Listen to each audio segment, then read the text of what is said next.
Welcome back, Bike Club listeners. On today's episode, we have a really cool guest, Nick Brucker. Did I say that right? You did. You did. Awesome. A lot of people say Brucker. So. Yeah, I had to ask because I was like, I'm gonna. People butcher my name, so I was like, I'll probably butcher other people's names. But today's episode, we're going to talk about interactive media, and really just wanted to highlight Holovisn because, as you can see here, really cool tech. And Nick, if you just want to kind of explain how you got started with this and what you guys are doing and the technology and what so yeah, forth. Absolutely. So my background stems out of the agency world. So in 2013, I started a digital agency called Sparq and just really paid attention to how the industry was moving, right? So we started with branding and design and web, and then migrated and added social and video production. And in 2022, a couple partners and I got together and founded Holovisn because, you know, the main thought is that we're saturated on a daily basis whenever it comes to people's attention spans. Just there's an element of tech fatigue that people are just overwhelmed with, and attention is currency, and the future of marketing and advertising is in experiential activations. And so that was kind of how the whole idea of Holovisn and holographic technology kind of came about. That's awesome. Yeah, I mean, even when you first turned that thing on today, it's eye catching. I think I said, like, you know, if I walked into a store or a dealership and I saw this, like, might not buy that product, but I'm hooked. I'm invested in seeing what is behind that. Like, what is this? Because it's a great way, I think, to promote brands. Yeah, and that's the thing is, like, when we have activations that are set up, people are just mesmerized by what are they seeing? How does it work? It really stimulates their curiosity. And from a brand standpoint, being able to collect that data and turn it into a call to action is really like where this can be leveraged. So we're excited about it. I mean, it's early, but we have a lot of momentum. We've been fortunate to have worked with some of the largest brands in the country, even only being in business for about a year. And so the future is bright, and we're really excited to see what can come out of all of this. Yeah, that's awesome. So, like, you know, if you're able to say so, like, what kind of brands, like, can you give some of the listeners and viewers an example of what brands have done with this to kind of give them an idea of how this technology is benefiting them? Yeah, for sure. So we've seen a lot of traction in the event and trade show space. So we've worked with brands like Universal Music Group. We were in LA in February doing Los Angeles Fashion Week, and they had a runway show, and we basically brought in some partners and sponsors for photo opportunities and just like eye candy, right? But it was a way that we knew that we would have the ability to highlight some of our partners and sponsors, and they got a lot of really good feedback from it. So trade shows and events is a big one. The retail space is another big one. Just activations, even so we're very recently working with the US Air Force, and when they came in, they were like, okay, we need to figure out a more creative and experiential way to recruit. And so whenever they're going to events of their own, we're building creative out that now they can have some sort of draw that can bring people over to their booth, and they're pumped about it. They're really excited about how this sort of technology can help them bring more people into their network. Absolutely. Yeah. It's that, like, how do I want to phrase it? That eye-popping appeal. It's like when you turn it on, I was like intrigued. I was like, what is that? Yeah. You know, it's like, and like, it's really, like, you know, it's a really cool technology, but like, I don't think people resonate with that. You know, like, I think it was John Lasseter of Pixar said, like, or I think it was Steve Jobs maybe said, like, you know, the technology inspires the art and the art inspires the technology. And it's like that. This is a really good example of a mesh between technology and art. Yeah. And we say this a lot, like we're meshing the physical and the digital worlds, and we've come up with like phygital, but, you know, that's really what we're doing. We're trying to bridge the gap between the physical and the digital world, with attention being like the North Star of what we're trying to grasp. That's awesome. Yeah. So besides the marketing standpoint of that, or this, the technology, are you able to talk about that? Is this like, is this your IP, or are you partnering with someone? How does that work? So The hardware is out of the UK. So Mark Cuban, Richard Branson are the backers behind Hypervision, which is our partner. And what we've done really well is build a nice footprint in North America, which they don't really have a large presence in North America. And so what we've done is become like an exclusive partner with them. So we kind of have free reign in North America, because this technology isn't necessarily new. It's new for us here. In South Korea, Europe, Japan, like there's a lot of holographic technology that has been deployed. North America just hasn't seen it. They're a little bit late to it. So we feel like we have a really good opportunity in front of us, and it's going to be a sprint over the next 3, 4, 5 years.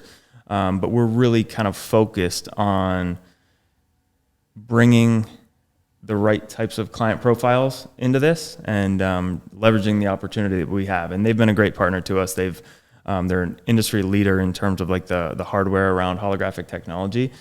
And what we bring is a really unique creative approach to like the design of the content and telling a story and meshing these physical and digital worlds together. That's awesome. And so is this like this fan, I guess, what would you call it? What is the proper? It's a fan. It's a fan? It's a fan, yeah. So it's 4 blades that have LEDs on the blades, and they're spinning at a very, very fast pace, which creates this holographic image that then you can see through. And that depth of field and that dead space behind it really creates that holographic image. That's wild, yeah. So I have to ask, like, the people who are watching, you can see it's like in this glass container, but you said it runs without the glass, but you put the glass there as like a safety? It's a protective measure, yeah. People just get a little bit excited and want to go and grab it, but not the best idea. So it doesn't have to have the protective case. And this is one of our entry level units. But the cool thing about this is like these fans can kind of they're like Legos, right? So you can build out 40-foot walls that all of these fans are speaking to one another, and you create a huge image that's 3 dimensions, and you don't lose resolution even at like a 40-foot wide wall whenever we build these out. And then we also have Holographic Human, which is a vertical structure, and Holographic Human integrates with artificial intelligence. So let's say you're at a museum. People can go up to this Holographic Human, which you can have as an avatar, or you can green screen a person into this, and you can have full-blown conversations that are generated by ChatGPT or some AI software where it's really immersive, and you create a completely engaging experience for the people that are in attendance. Yeah. I think that's incredible, because I don't think, in this episode, we're kind of highlighting, like I said, interactive media.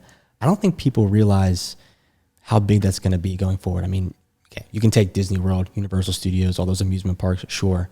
But like, trade shows, like you said, like imagine walking into a trade show and having something like this, or, a celebrity of some sort being there and guests being able to interact.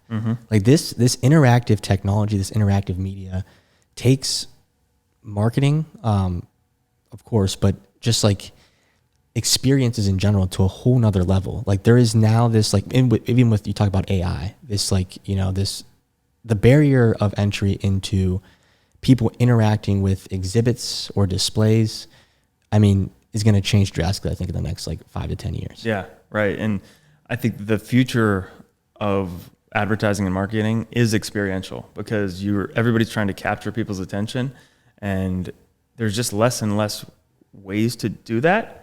And we believe that this technology and Holovisn, we're at the forefront of being able to deliver something that's completely unique and creative and has the storytelling aspect that is going to wow people. And one of the pieces of data that we've been able to capture is whenever you look at a billboard, dwell time, right? So people talk about dwell time in the advertising world, and dwell time is just the amount of time that people spend looking at something, and that dwell time on a billboard is like 2 to 3 seconds.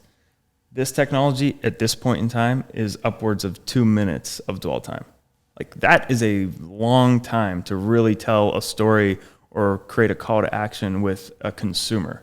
Right. And so that's where we feel like we're going to be able to excel and just leverage this, because not only does it look cool, but there's practical use cases that can drive revenue from just being able to have that attention from individuals.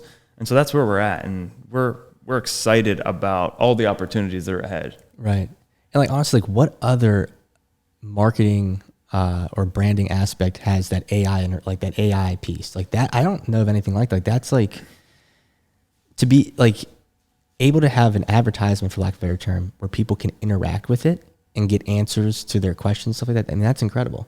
Yeah, there are not many that are out there, especially with this type of technology. The integration between holograms and artificial intelligence and our AI from the voice perspective, like, we're one of one in that world.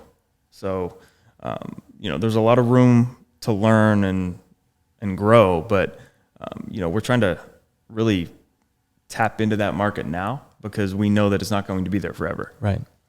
That's really cool. And so back on kind of that AI topic is, can you talk about that? So like the AI technology, how does that work? Are there sensors on these fans, or how does it know what the user is saying? Like, can you talk about that technology a bit? Yeah. So holographic human, basically, it's these fans stacked vertically. So you create like a 6.5, 7 foot display, which can highlight a human being. And basically what we do is we'll have like a monitor. So in New York, Liberty Science Center, we did a pilot with them. So we had holographic human, and then we had a display there where people could walk up to it, click the button, and ask it a question, and it will respond in real time. So basically just through a back-end computer system and integrating those two technologies. Like, it wasn't something that we necessarily developed. We just took two pre-existing technologies and meshed them together to create a unique experience that hasn't been done before. That's really cool. So this might be a dumb question, but so are then the responses that the AI generates, how does the person that's being displayed, are you pre-recording a bunch of different answers, or is it like some other technology that's kind of mimicking what they would say? Yeah, so this is through like the avatar version of holographic human. It just can sense the question that's being answered. Then obviously you could pull like a search, right? Like a Google search. Mm-hmm. And the avatar's like mouth will manipulate the words, and it's synced up to like an audio setting. And basically it will, in real time, just look like it's talking. Right. Yeah. That's awesome. Like, I mean, I'm a tech guy, so like that technology kind of like geeks me out. But it's wild. So I guess, like, honestly too, like, I'm curious because my background is not in kind of marketing or branding or anything like that. But does this has to almost save,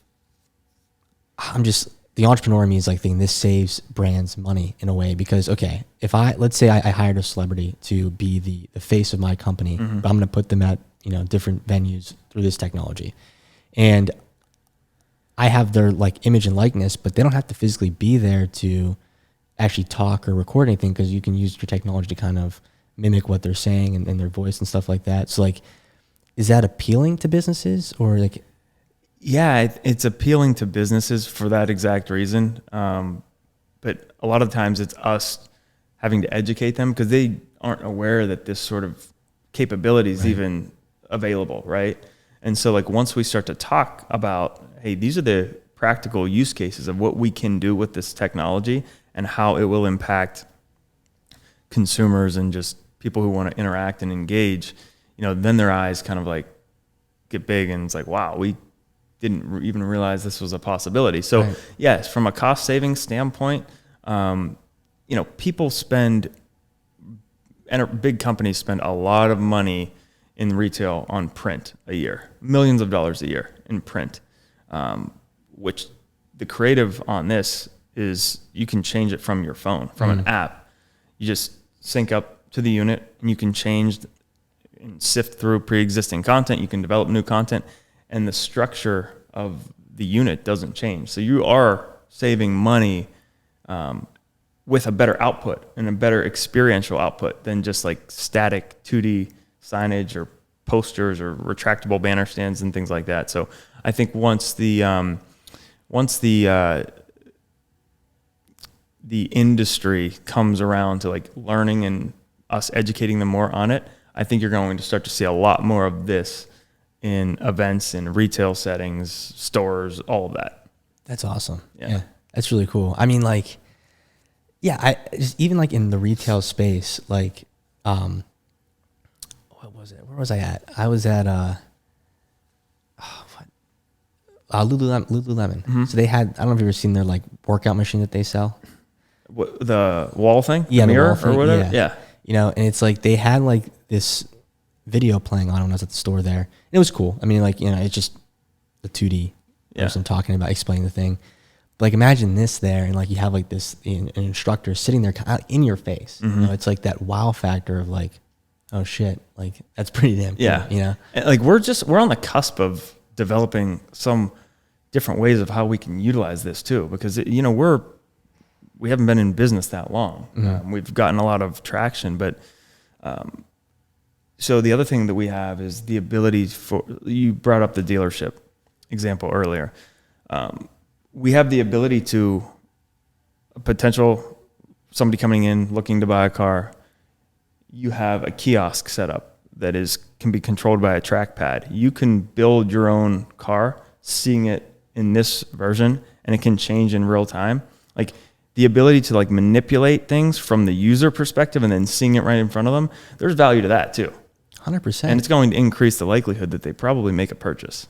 Definitely. I mean, yeah, like, especially in the dealership example, yeah, like last time I bought a car, I was picking a different paint color, but like I actually couldn't physically see it. You know, Mm-hmm. it's like they pulled up like on an iPad, like their website, you know, but I could have done that at home online, save myself the time of driving down. It's a whole different experience, you know? That's wild. Yeah. And especially like, you know, big ticket items like luxury dealerships, you know, they are trying to make that experience for the person coming into that store better than every single other one of their competitors, right? This is the way that they can do that. It's a memorable experience. And so like every single touch point that potential consumer is going to touch, see, feel, think about, right? It's going to leave and instill like a memory that's probably, I don't want to say unforgettable, but they're going to remember it. 100%. Yeah. 100%. I mean, like I was even talking earlier about Disney World. I was like, the Star Wars ride. Like the thing I remember from that ride is the Leia, like in the waiting queue. Yep. Just because I was like, oh, that's really cool. How did they do that? How is that working? You know, and I think that's what's really cool about this. Even when I first walked in and saw it, my first question is, or my first thought was, that's really cool. My second thought was, how's that work? You know, I was intrigued by That's what everybody wants to know. Yeah, and that's above my pay grade. I didn't develop. I don't know. You know, it's pretty wild, but yeah. So like, if you don't mind me asking, what is is the biggest hurdle for you guys the technology, or is it more of like educating people on what the technology can do and how they can use it in their business? Yeah, I think that's a good question. And the, it's the learning curve, because what people don't know makes them uncomfortable. So whenever you're bringing something fresh and new, everybody's going to try to poke holes in it, right? And so I think the biggest obstacle for us is making sure that we're doing a great job of educating the potential partner that we're working with. How can we understand it not only from their perspective, but from their customer's perspective as well. So the learning curve is definitely the biggest hurdle, but as soon as people see it in person, that changes. Right. Yeah. I mean, doing Zoom calls and showing them technology like this doesn't do it justice. Whenever you come and see it in our showroom and in our office, the perspective changes, right? And so education and us being able to market ourselves to the right client profiles is something that we're like kind of going all in on right now. And so, that learning curve will shrink over time, right? But when you see it in person, your perspective changes and you're like, wow, I understand why dwell time is what it is. Right. 100%. Because yeah, like I mean, I've seen some of your videos online and on like your Instagram and stuff like that, and they're awesome. You know, they're really cool. But seeing it in person, it is a different experience because you're just like you're standing there and you're like, oh, it's there. You know. Yeah. And I don't know how else to explain to like the listeners or people watching this that it's like it's eye catching. Like I keep on peeking over because it's like you're just intrigued as to like what's it showing, what's it displaying. Yeah, you gotta see it. I mean, that's what we tell people, like see it in person. And whenever we go through those exercises and people do see it in person, it's like they grasp it a lot differently. And then the questions are not, well, this isn't what it seemed. It's more like, oh, how could we use this? Right. What sort of creative could we deploy on this to tell a story, to build our brand, to retain customers, to grab new customers, to gain market share?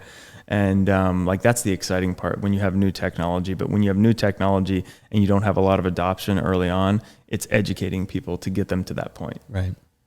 Yeah. I mean, so like if you don't mind me asking too, on the educational side of it, obviously when people see it, they're very receptive to it. But is it a hard sell once they see it, or is it like, or are they more of like, to your point, like how do we use this? Is it an easy sell after that once they kind of get educated on what is possible? It's a lot easier. Yeah. I mean, we don't, it's not like we don't hear no, but because it's not the most, I mean, you could create something like this with a poster and put the same message out there. So like cost sometimes can be a variable, but you want to work with brands who believe in the things that you believe. And so is it for everybody? No, but nothing is for everybody, right? So if you get and identify the right client profile, people who are innovative and they want to be on the cusp of the next cutting edge technology that is going to change the way their customer base perceives them as a brand, or to really get their messaging out, that's the type of people that we want to work with, right? Those are the type of people that we're having conversations with right now. And over time, just like any technology, it becomes more accessible. But whenever that point happens in the curve of being more accessible and cheaper options and competition floods the market, right, that's when saturation occurs, and then it's not as cool. Agreed. And that brings me actually to my next question. I've been kind of dying to ask is like, is this the end goal, like these fan technologies, or do you want to do you have aspirations or goals to expand into other sort of interactive media? Yeah, I think it's more, we don't see ourselves as a holographic fan provider. We're an experiential firm, right? So whatever that means in the future, it's always sticking to like our vision and the mission of like being innovative, being creative, pushing the boundaries. And the end goal is always going to be, what can we do better? How can we improve? How can we take the existing technology and turn it into something new? Because that's just how society like evolves, right? And technology moves fast, and we know that it moves fast. And so we're kind of already thinking about like, what are some of the next things that we could do with something like this, right? All around attention. And I think attention is that currency that people want to grab from a consumer. And so like that's kind of like what our North Star is in terms of like the future of Holovisn. Right. So you're more focused on the experience. Okay. Yep. Yeah. I said it earlier in the episode, but it reminds me of Steve Jobs or maybe John Lasseter. One of them said when they were talking about Pixar about how technology inspires the art and art inspires technology. And their big thing too was about experiences. I think personally this can expand beyond marketing and branding. If you don't mind me asking, if you like in an ideal world, what experience would you like to like bring to what using this sort of technology, if you could work with a brand, like what is your ideal scenario? So ideally like a retail setting, right? So like, let's take since we're in Pittsburgh, a Dick's Sporting Goods as an example, right? I think one of the things that they could leverage from this is it creates a revenue opportunity for like a Dick's Sporting Goods. Let's say the shoe section, right? And there's a new Jordan shoe coming out. You could basically create a display, bring in and green screen Michael Jordan, right? And turn it into some sort of experience where then Nike, you outfit all of the Dick's Sporting Goods with a holographic version of Michael Jordan, right? From the 80s, the 90s, the early 2000s, and have him doing so. Well, you could create that, right? You can create that storytelling aspect of it. But Nike would then become a partner or a sponsor to say, okay, we want to own this. So you could wrap it, create it like a shoebox, right?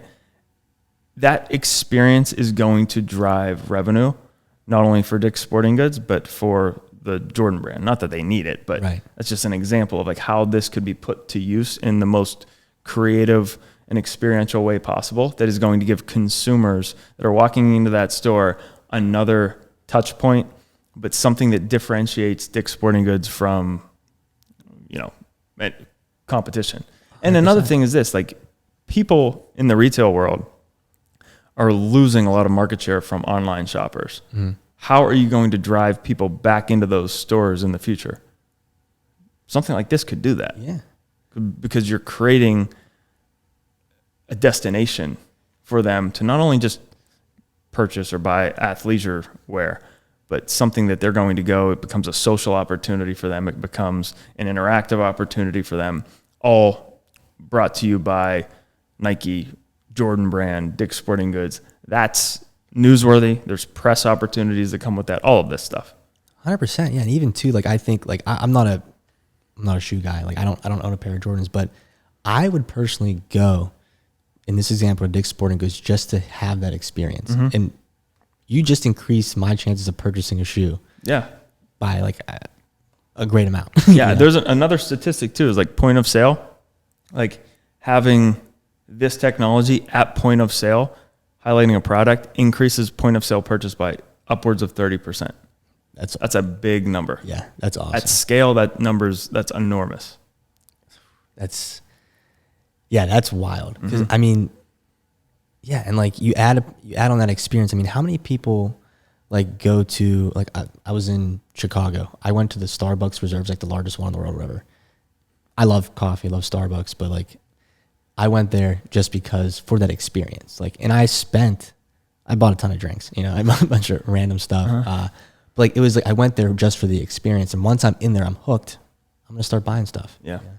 Hey guys, sorry for this ad, but this is the ad to end all ads because we are now on Patreon. Click the link in the description below to join and become a part of our community. More information will be announced this month. We are very excited on what's to come for our patrons. Now, back to the podcast. I also think the other interesting point is that you're talking about retail shops and how they're losing a lot of business to e-commerce. I think technology has given itself a bad rap in the retail space. I have clients, who have had businesses for 30 plus years, and they're upset or they're agitated because they're a brick and mortar, and now they're trying to hurry up and get in line. Like, this is just not us. It's not our brand. It's not our feel. And it's like technology is giving, a bad rap to kind of like the retail shops. But this technology, I think, sheds a light on how, you can help those retail shops. And, I think that's really cool. And especially we talk about experiences. I'm really big on kind of collaborating and working with other people and, getting together. Like, Zoom calls are great. They have their place and they're awesome, but like meeting people, that's how things become innovative. Yeah. And it doesn't replace the face-to-face interaction, like the body language that you get to read off of individuals. Yeah. Zoom just doesn't do that. No, not at all. Not at all. And I think this is a great way to kind of bring people together, and especially with the whole COVID thing and everyone kind of being enclosed for 2-3 years, everyone wants to get out and experience something. So talk about timing. I think this is a great time for businesses, retail shops, whoever it may be, brands, to create an experience with this type of technology, because like people want to go out, they want to see things, they want to experience things. So I think, this is great timing, and it's honestly a really, really super cool technology. Thank you. I appreciate that. Yeah. And so we're almost out of time here. I know you kind of have to run. But one of the things I got to ask, we were talking about it earlier, I think our listeners will, really enjoy this. So tomorrow, I'm a big movie guy. Tomorrow is a big day for movies. You got Oppenheimer coming out, and you got Barbie. So you're kind of telling me about some of the, kind of guerrilla marketing you were doing. If you're able to, if you want to talk on that a little bit. Yeah. So unfortunately, we kind of put ourselves a little bit behind the 8 ball, because we thought of this idea a week ago, and I don't know when this is going to air, but yeah, the movie comes out tomorrow, right? So we thought about this a week ago. So we had 7 days, and we have a small team, a few of us that are working on the marketing team. And we were like, we could create an AI version of Barbie and pump it with marketing, creative, set design, social media, press releases. And so right after this, we're heading back to the office to build this Malibu dream house set inside of our office. And we're going to be kind of going all in on some content creation. We have press releases going out. We have some media outlets that we're going to be reaching out to, all to really leverage this creative aspect and developing something that's one of one. And then once the right people, if it gets in the right hands of the right people, this is definitely something that I think that can be a big marketing push for us. And so by the time this airs, hopefully we're in a totally different position in terms of like how we've rolled this out and the type of people we're talking to, from not only from like the movie industry, but the retail toy industry, and all of those different things. So really excited about it. And, our team kind of went all in. We've been working a lot on pulling this all together, and it's going to look awesome. Yeah, dude, I'm excited to see it, because the way you've been talking about it, I think that also encompasses the, when you were talking about the ideal scenario of how this technology could really benefit brands. I think this is also another really good example. Yeah. Especially with like movie sales being sort of, people aren't going to the box office. I think this is a really good way, again, to get people out of their homes to see an experience that is different from what they're used to seeing. Yeah. So I'm actually really excited to personally see it too. I'm excited for this all to kind of roll out as well. And like Barbie was like the perfect thing for the technology that we have and just like how it's all going to look. And so I'm excited on how this all comes together and how this all works. And it's going to be really good. It's going to be good. You guys should you should take some of that. You should check it out, and then you can plug some of that into this. Absolutely. Yeah. Too. So definitely. That'd be awesome. Yeah. So I know we're almost out of time here, but the last thing I kind of want to say is kind of give the floor to you to, if you, any last things you want to say about Holovisn or the technology or, the brand. Cause like I said earlier, I think interactive media is going to be huge. I think a lot of our clients and our listeners would benefit by kind of using interactive media in their businesses, their trade shows. So if there's anything else you want to say, kind of as like a, not sound like a sales pitch, but I think that the one thing that I would say is just reiterating from the beginning. I believe I've been in the marketing world for over 10 years now, and the things people in their attention spans have gotten shorter, and what doesn't change from a brand standpoint is you're vying for that attention from the consumer. And I truly believe that the future of marketing and advertising is experiential. And, this is something that can help to deliver those experiences for people. But I would just say that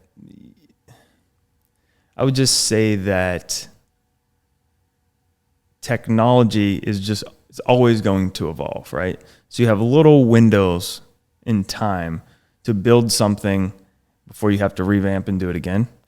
But we're kind of in that window right now, and we're just really excited about what we have to offer, not only to brands, but to consumers and just individuals in general. And it's a good place to be for us right now.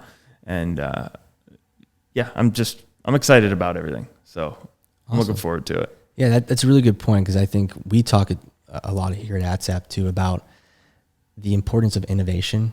Like, I think a lot of people and businesses, the businesses that, in my opinion, that succeed, they're always innovating. I mean, you look at a business, they're changing, whether they're, you know, a retail shop, they change into e-commerce, they change into something else. You know, they're always innovating. And you're right. You know, you have a very short window to kind of use the technology at hand, innovate your product, and then keep moving forward. Yeah, and if you don't have that, if you're not wired that way, then you're going to get passed by. 100%. Yeah. 100%. I agree. But Nick, thank you so much for coming on. It's been a pleasure. Thank you. Yeah, I encourage everyone who's listening to come and check out Holovisn. They got some really cool stuff going on. So, Nick, thanks again, man. Appreciate Thank it. you.